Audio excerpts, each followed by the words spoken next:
大家好，我们回顾一下，前面我们讲过单体，模块化单体、微服务，它们是一个什么样子？我们在做事情之前，首先要搞清楚你做的是什么，使用什么样的框架。我们也简要的讲了一下上下文。有一句谚语。一个不懂上下文的计算机工程，相当于开车看不着路就打方向盘。今天呢，我们谈论预驱动设计，不像别人净讲一些书面上看到的概念，那样没意思。我们从兴趣的角度上，但你首先对它感兴趣，之后大感意外的大吃一惊，这也是我们区别于其他人的做事风格。什么是预驱动设计呢？有人要问这个问题的话，你去找本这方面的书吧，字面上的标注一看就懂，这里不做赘述。我们关心的是为什么使用它，不使用它不行吗？它能给我们带来哪些好处？它还有哪些缺陷？首先，为什么要使用它？计算机工程，有人着眼于算法，没错，这是实现功能的基础。但是在我们现实生活中，并没有经常性的实施算法。算法呢，就是增删改查、多态，然后内容的一个就是内容的推荐算法等等的一个项目里边，它的那些固定的那些大的算法，它是基本上固定的，但它不是说后续也许会改动，但是它的那个范围以及量体它是轻量级的。在我们现实生活中，其实并没有经常性的去实施算法，大部分的挑战在于管理代码程序的复杂性和结构化上。设计原则告诉我们如何分解、重组，实现一个好的程式结构，就是 SOLID。我们会在之后的视频中推出一期SLO 的设计原则的一个档期吧，然后呢阐述一下设计原则如何告诉我们分解重组好的程式结构。但是呢，对于分布式结构来说，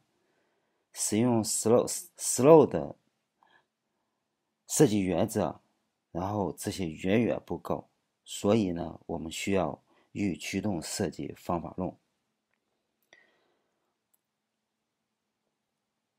我们举个例子，早期呢，广州的马路呢，就是东搭西建，然后大弯小弯，是它能用。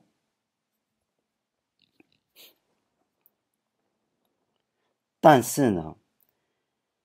需要驾驶员的高超技艺和超强的时间耐心。对比呢，现代的那些双向四车道的现代大马路，它会带来既省时间又省人力，还有下次再来的愉悦。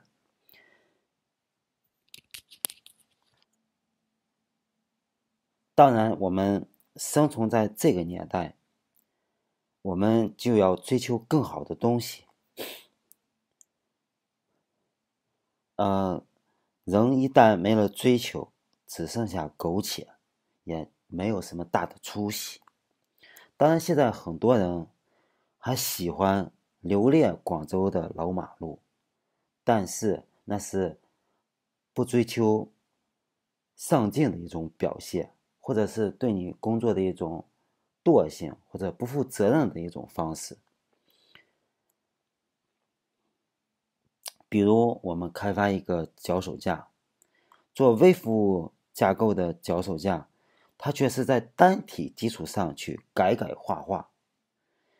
去实现微服务架构。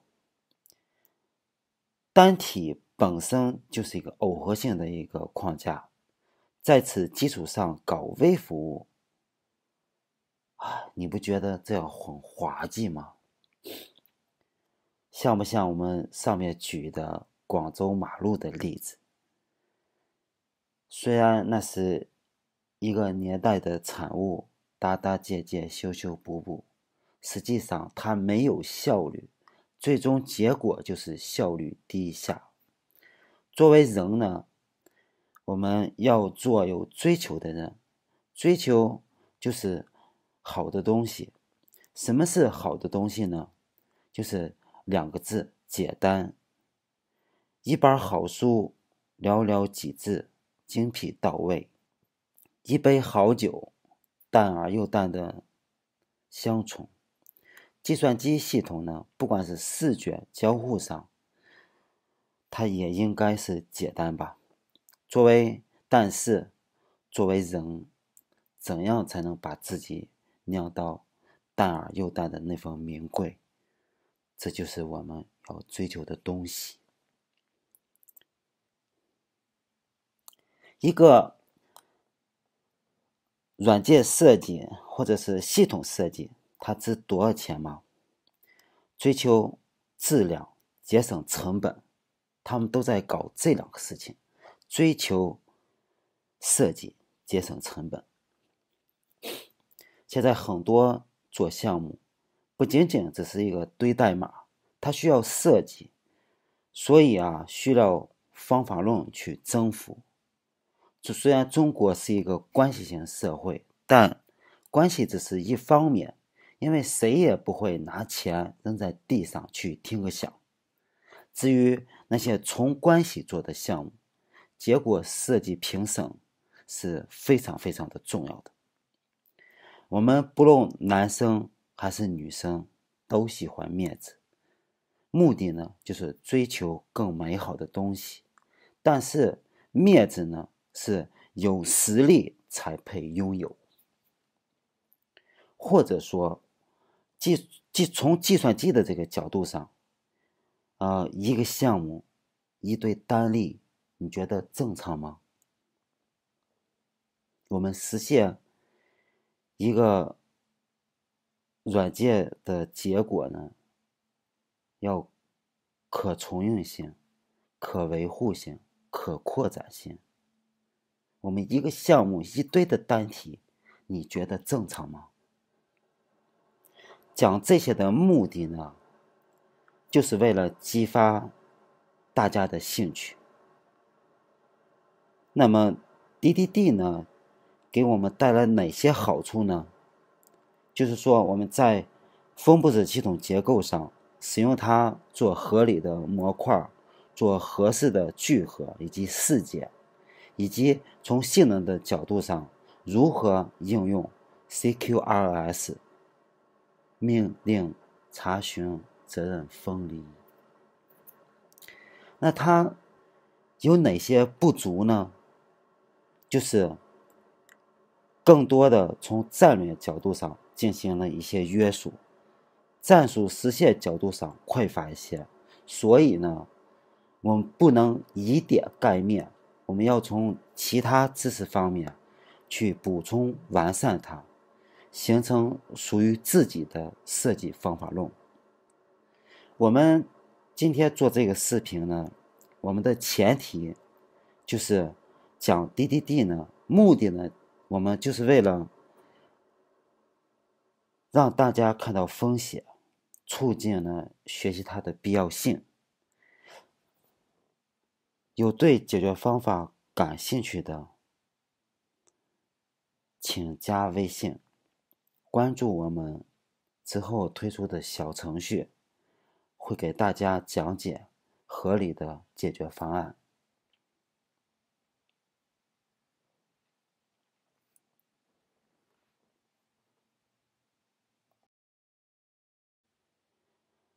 我们做这个视频的目的呢，就是通过语义驱动设计，然后讲解一下聚合，然后怎样去做聚合的一个解药的一个案例演示吧。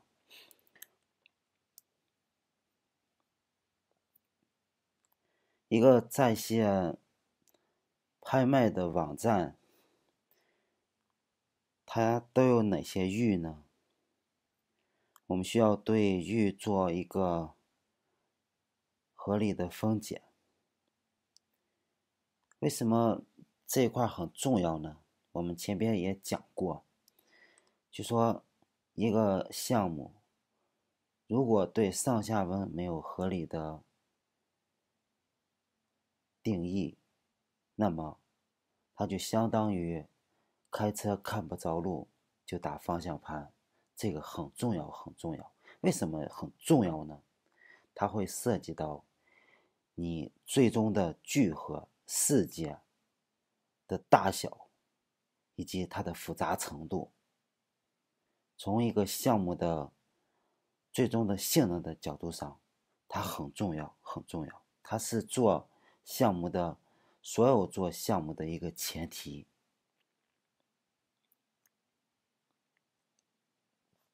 比如说我们这个在线拍卖这个案例，我们演示了一下，就说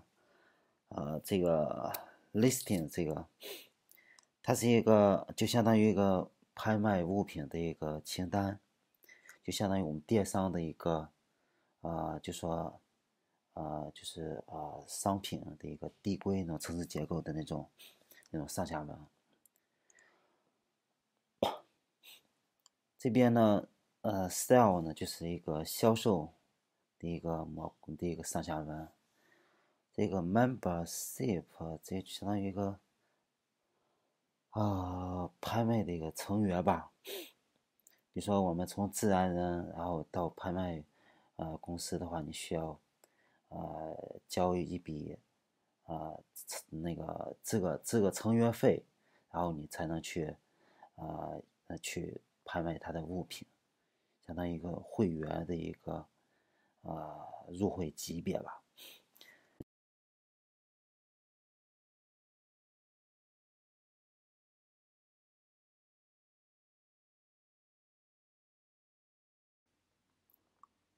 我们选择预模型中的 listing， 然后这个上下文来做聚合定义的这种演示。listing 呢，我们首先有一个前提呢，就是说你要是做这个一个上下文内部的这种逻辑数据建模，你需要对整个的它的逻辑关系要理解清楚，去梳理清楚。我们这个listing 的这个逻辑关系，它是比如说listing 呢就是一个卖方正在出售的物品，就一旦出售，他就会做这种发货，他就会从他的商品类表里做增减，或者是以及他的支付。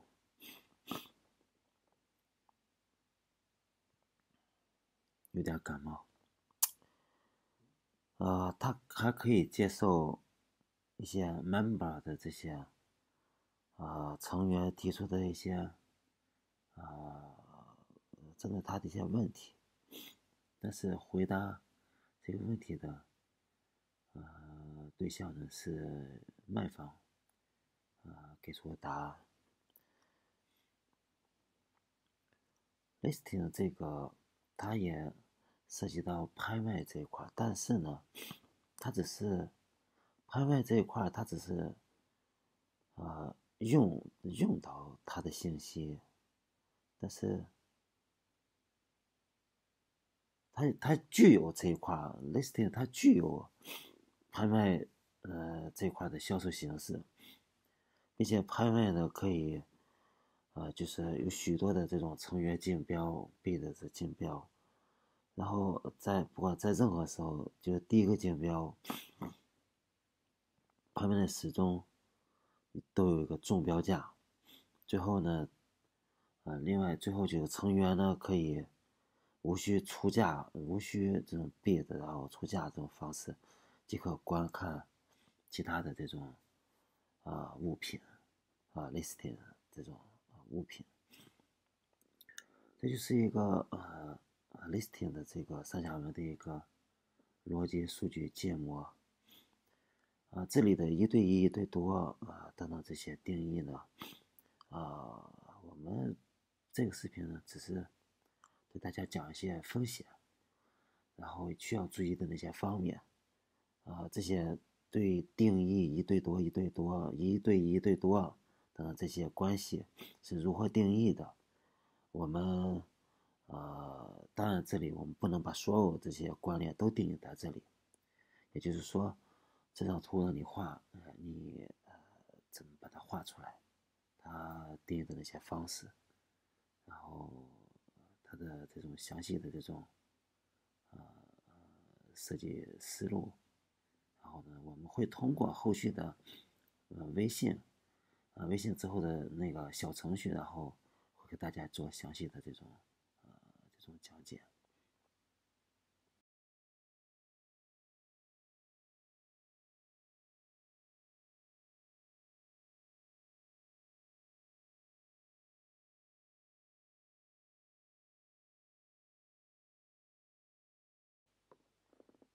我们定义了预 listing 的逻辑数据模型之后呢，我们需要基于逻辑数据模型，然后的基础上，然后做聚合边界的定义，也就是与不变式对齐。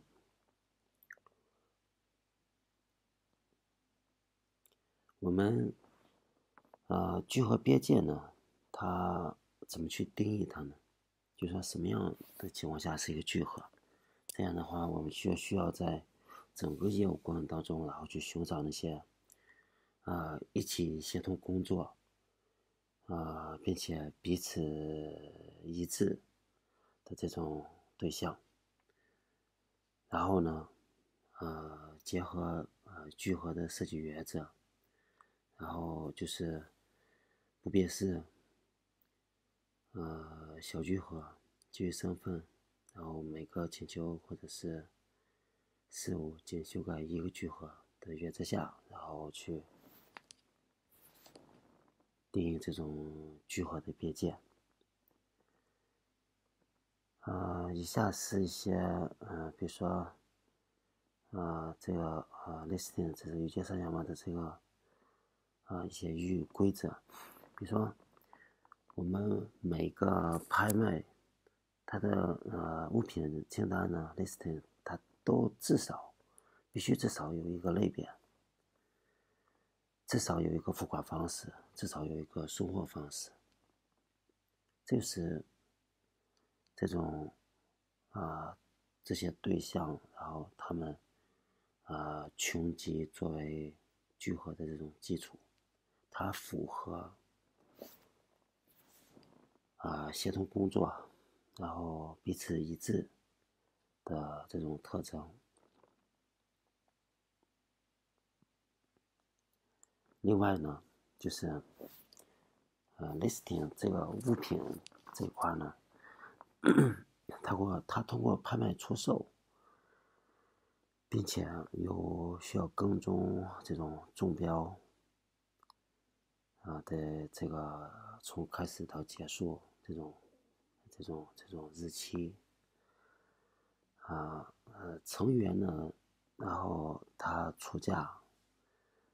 就是竞标币的，然后做竞标，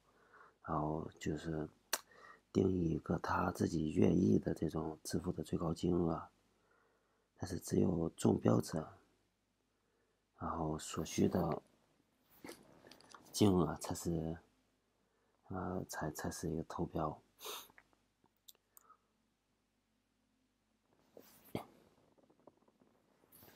如果就是第二个成员出价，然后拍卖呢，然后它会自动出价到第一个成员的最高金额嘛，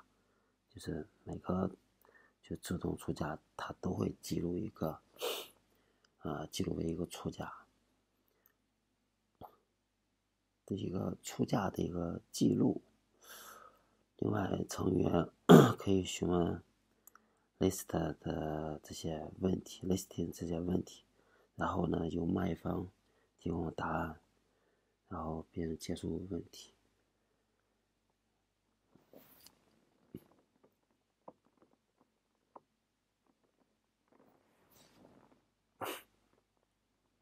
拍卖呢，也可以产生许多这种bid，然后出价，然后但是就是当前这个价格由中标赢得标的的中标确定当前的这个竞标价格。就是另外就最后就成员也可以观看listing 这些物品，拍卖这些物品。那么根据什么去定义聚合边界？我们前面也讲过彼此一致，然后协同工作两个方面，以及你的聚合的设计原则，然后去定义它，去寻找那些业务逻辑。它就类似于我们人与人之间的关系有很多种，比如说认识是一种，或者朋友也是一种，好友啦、家人，然后亲戚啦等等这些关系。但是我们使用哪一种方式定义聚合呢？这些都是我们的痛点。可以关注我们的微信，后续我们在小程序上会给大家做这种详细的这种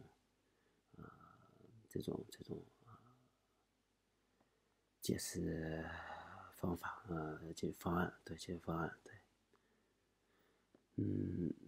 我们定义的第一个聚合，比如说成员通过对物品提出问题，然后卖方然后回答问题，去结束这个问题。从设计原则做小的聚合这一块，彼此一致，然后协同工作，那么问题跟答案可以作为一个小的聚合。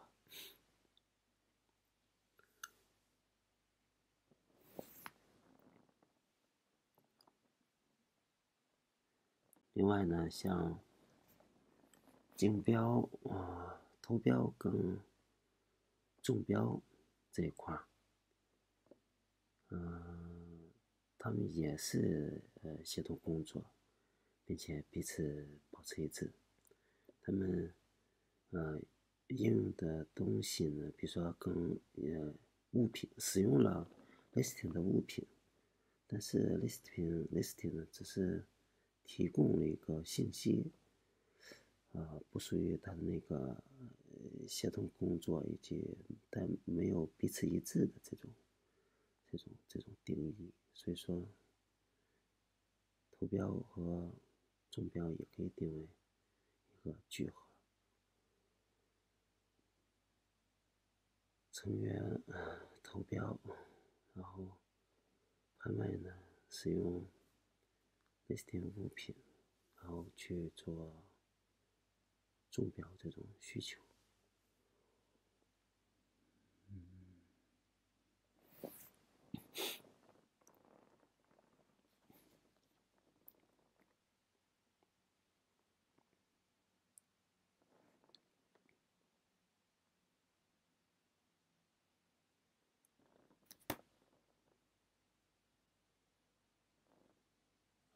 第三个聚合呢，就是我们物品呢，它一旦售出，它就会有支付方式，它就会有运输方式，它的类别就会做加一减一增三减，这也是一个聚合。所以说，从另外一个角度，比如说 bid 它是一个单独的一个非聚合性的一个对象，它只是成员作为出价的一个记录，它不是一个聚合，它没有跟其他的作为一个就说彼此一致性，没有那种概念。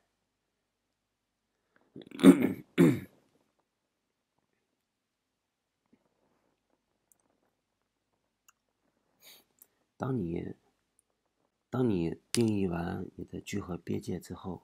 那么你需要与你的事物做对齐。事物呢，就是对象之间，然后要求强一致、立即一致性。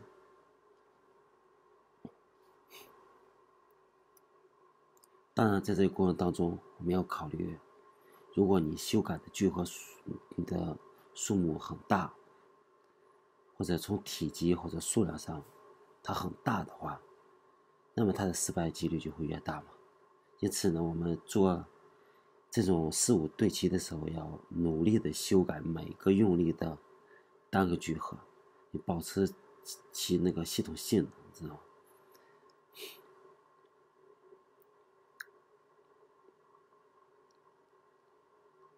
每个聚合都在单独的事物中进行修改。如果是你它的聚合数目太多，或者是体积太大，你考虑是否通过最终一致性来解决。所以呢，就说定义聚合的这种边界，我们必须要确定哪些是通过事物去实现它，就是与事物性做对齐。所以你需要定义聚合根，然后以及非聚合根那些单向的，比如说就是你跟其他的聚合如何应用，还有就是那些顺势应用，就说试图，但是这是规避掉，这是一种特殊方式，它是为了聚合内部对象的一致性，然后尽量规避这种操作。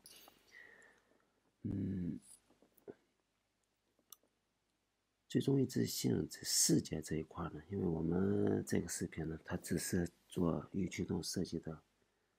聚合的一个风险的这种定义，然后这种预防性的这种对我们做事情的时候就应该注重的一些方面。对于视觉这一块呢，我们后期会做一个下一个视频的新的视频的档期吧。我们是概念如何定义它的一些干货。好吧，今天就我们谈一些闲话吧。比如说我们中国每年有几千万的这种计算机毕业生，那么你怎么从中然后脱颖而出去跟他们竞争呢？你就需要去跟最好的方式，就是跟那些多年工作经验有积累的这些人，然后去学习他们的思路以及方法。有些人可以通过他们的这些思路方法，在1-2年工作经验当中，就顶得上别人10年的工作经验。因为呢，你没有走弯路，很值的一种投资吧。我们会在下次我们会谈一些如何写更好的代码。留一个悬念吧，就说在一个项目中一堆单例，你觉得它正常吗？现在很多的各行各业中都有潜规则，我的潜规则呢，只是要点钱而已。就现在我们的娱乐圈也有潜规则，我们的直播行业也有潜规则，比如说那些排榜前10的那些大哥们，你如果不把他们安抚好的话，你将来你说以后在你直播这种生涯过程当中，他们就不会再给你刷钱。然后所以说这也是潜规则。所以我的潜规则呢，只是要点钱而已。加微信吧，后续呢我们讲到这里，希望对大家有帮助。